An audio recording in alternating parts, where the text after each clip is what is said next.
It is a universal symbol. You see it everywhere. On a billboard in Times Square, on a dusty sign in a remote village, it is the iconic red and white script of Coca-Cola. The brand sells more than just a drink. It sells happiness. It sells togetherness. All brought together by the simple act of opening a bottle of Coke. This is the image they have spent billions to create. This is a story about power. It is about a corporate empire that operates on a scale few can comprehend. While the parent company protects its secret formula and its pristine brand image, a vast network of other companies does the dirty work. We will explore the smile versus shadow of the Coca-Cola empire. The story of Coca-Cola begins not in a boardroom, but in a backyard. Wounded and addicted to morphine, he was on a desperate search for a cure. For 5 cents a glass, customers could get a taste of this new, intriguing beverage. Just 2 years after inventing his famous formula, John Pemberton died. He passed away in poverty. He died believing his greatest creation was a failure. The man who saw the true potential of Coca-Cola was Asa Candler. Candler understood something fundamental that Pemberton had missed. This was not a medicine. This was a refreshment. He launched an aggressive marketing campaign, one of the first of its kind. He needed to put the name Coca-Cola on everyone's lips. He even removed the trace amounts of cocaine from the formula in 1903 to quell public fears and solidify its family-friendly image. In 1899, 2 Tennessee lawyers approached Candler with a bold idea. They wanted to buy the rights to bottle Coca-Cola. He sold them exclusive bottling rights for almost the entire United States. The price, $1. This decision gave birth to the Coca-Cola system, a franchise model separating brand from bottling. The parent company, the Coca-Cola Company based in Atlanta, guards this formula. It does not sell soft drinks. Instead, it manufactures a highly concentrated syrup. It sells this concentrate to its bottling partners around the world. This is the core of its revenue.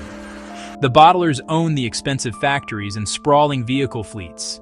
It is a brilliant separation of valuable assets from costly ones.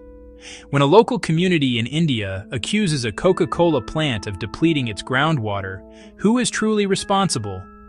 When allegations of labor abuses surface, they are often happening at a facility owned and operated by an independent bottler. The Coca-Cola Company can, and often does, issue a statement expressing concern. But legally and financially, it is one step removed from the problem. The system is designed to absorb shocks at the periphery, protecting the core. Walk down the beverage aisle of any supermarket. The sheer number of choices can feel overwhelming. It feels like a bustling marketplace of competing brands. This feeling of abundant choice is, for the most part, a carefully constructed illusion. What most consumers don't realize is that these seemingly distinct brands are not competitors at all. They are members of the same family. If you need a morning coffee, Coca-Cola has you covered there too, having acquired the massive Costa Coffee chain. Through strategic pricing, exclusive deals, and control over shelf placement, the company engineers an environment where its products become the default choice. Stadiums, movie theaters, university campuses. These lucrative, multi-year contracts lock out all competition. When you buy a movie ticket and want a soda, your choice is not between Coke and Pepsi. It is between Coke, Diet Coke, and Sprite. Its marketing is not about selling a beverage, it is about selling an emotion, building what can only be described as the architecture of happiness. By associating its brand with the peak of human achievement, sportsmanship, and global unity, the company embeds itself in moments of national pride and collective celebration. Coca-Cola uses its financial might to shape scientific and public health debates, especially on sugar and obesity. In the arid state of Rajasthan, India, for example, the establishment of a Coca-Cola bottling plant was followed by a dramatic drop in the local water table. They live in a region with abundant rainfall, yet many neighborhoods lack reliable access to clean drinking water. The issue extends beyond just depletion. There are also serious allegations of pollution. In Colombia, the allegations are particularly grim. Sinaltranal, the union representing workers at Coca-Cola bottling plants, has documented a horrific campaign of violence spanning years. Union leaders have been kidnapped, they have been tortured, they have been murdered. The Coca-Cola company has consistently denied wrongdoing, saying it does not own or operate the plants, and that the workers are not its employees. As global awareness has grown about the links between sugary beverage consumption and a host of health crises, obesity, type 2 diabetes, heart disease, an investigation by the New York Times revealed Coca-Cola provided millions to establish the Global Energy Balance Network. That obesity is about lack of exercise, not what people eat and drink.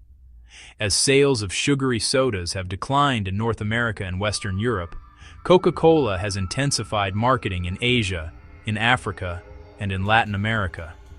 And for years, one company has consistently been named the world's #1 plastic polluter: the Coca-Cola Company. The company produces an estimated 120 billion single-use plastic bottles every year. For years, Coca-Cola has lobbied against effective environmental legislation. It has fought against the implementation of bottle deposit schemes. This is a classic example of greenwashing. The happiness it sells is the front for a corporate power that shapes economies, alters ecosystems, and influences our very choices. This empire is built on a brilliant paradox: control without ownership. It lets the brand be everywhere, yet truly responsible nowhere. The Coca-Cola empire is not an anomaly, it is the blueprint. So where does this leave us? The first and most crucial act of resistance is to see the system for what it is. We need stronger international laws. We need transparency in supply chains. By choosing to support local alternatives, ethical alternatives, sustainable alternatives, we can send a powerful message. We can continue to accept the happy illusion they sell us. Or we can demand a world where the price of happiness is not paid by the vulnerable. The next time you see that bottle, you will know its true story. What you do with that knowledge is up to you.